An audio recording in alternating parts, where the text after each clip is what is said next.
Saat ini kita tahu bahwa etnis Cina di Indonesia dapat dibilang sedikit lebih unggul daripada penduduk asli Indonesia. Kita lihat saja siapa orang terkaya di Indonesia saat ini. Hartono bersaudara. Robert Budi Hartono yang memiliki nama asli Oh Hyo Chon dan Michael Bambang Hartono alias Oh Hyo Siang. Mereka berdua adalah keturunan Tionghoa Indonesia dan menurut data Forbes, mereka berdua memuncaki klasemen orang terkaya di Indonesia dengan masing-masing kekayaan Budi Hartono sebesar 18,2 miliar US dollar atau setara dengan 263,9 triliun. Michael Hartono sebesar 17, miliar US dollar atau setara dengan 253,75 triliun. Kebayang nggak sih jika seluruh kekayaan mereka dibelikan bakso ataupun mie ayam? Namun, sebenarnya apa sih yang membuat etnis Tionghoa menjadi sehebat itu di Indonesia? Apakah mulus-mulus saja kiprah mereka di Indonesia? Penasaran? Sebenarnya, jika kita telusuri lebih jauh, dahulu etnis Tionghoa belum mempunyai sebuah media perkumpulan para perantauannya. Jadi mereka masih bisa terpisah dan bersikukuh terhadap semua pencapaian mereka sendiri. Namun, pada tanggal 17 Maret 1900, terjadi pertemuan antara beberapa tokoh Tionghoa pada saat itu, yang diketuai oleh Po Keng Hek, yang sebenarnya hanya untuk kerasahan mereka kepada etnis mereka yang ada di Indonesia. Nah, dari pertemuan inilah merupakan cikal bakal suatu organisasi besar etnis Tionghoa di Indonesia, yaitu THHK. Apa itu THHK? THHK adalah Tionghoa Huican atau Rumah Perkumpulan Tionghoa. Merupakan sebuah organisasi yang didirikan tanggal 17 Maret 1900 oleh beberapa tokoh keturunan Tionghoa di Jakarta. Waktu itu bernama Batavia.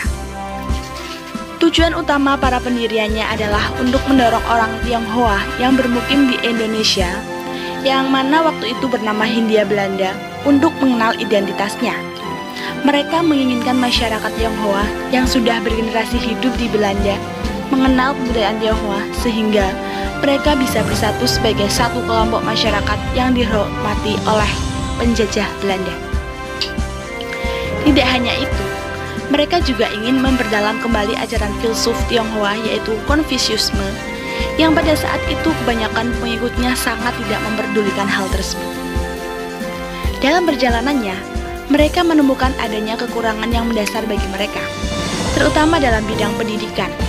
Mereka merasa bahwa mereka belum mendapatkan pendidikan yang layak pada waktu itu, yang nantinya dapat mengurangi kecerdasan bagi para penerusnya.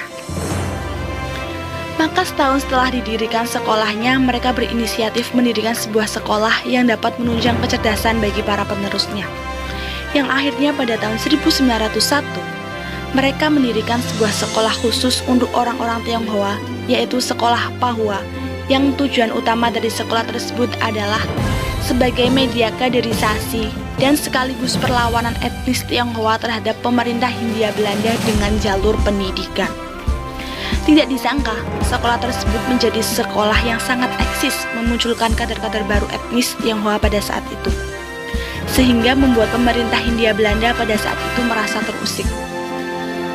Akhirnya, pada tahun pemerintah Hindia Belanda mendirikan sekolah tandingan untuk etnis Tionghoa yaitu HCS, atau singkatan dari Holland's Chinese School, adalah sekolah-sekolah yang didirikan oleh pemerintah kolonial Belanda di Indonesia, khususnya untuk anak-anak keturunan Tionghoa di Hindia Belanda saat itu.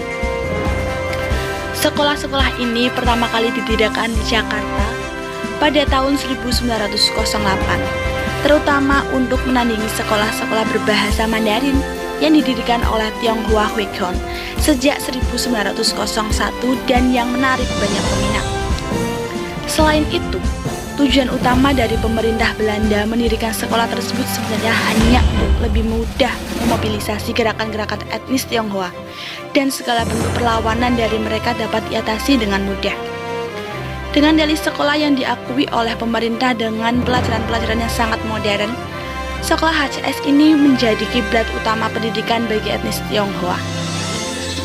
Mulai saat itulah sekolah yang didirikan oleh THHK mulai redup dan akhirnya pada Orde Baru, sekolah itu resmi ditutup oleh pemerintah Indonesia. dan diganti dengan sekolah negeri yang disamakan kurikulumnya dengan kurikulum yang ada di Indonesia pada saat itu. Nah, itulah sekilas sejarah yang dapat kami kulik dari etnis Tionghoa dan tidak aneh jika mereka memunculkan orang-orang hebat seperti sekarang ini. Karena perlu kita ketahui bahwa pelaut yang hebat dibentuk oleh lautan yang ganas. Bagaimana pendapat kalian?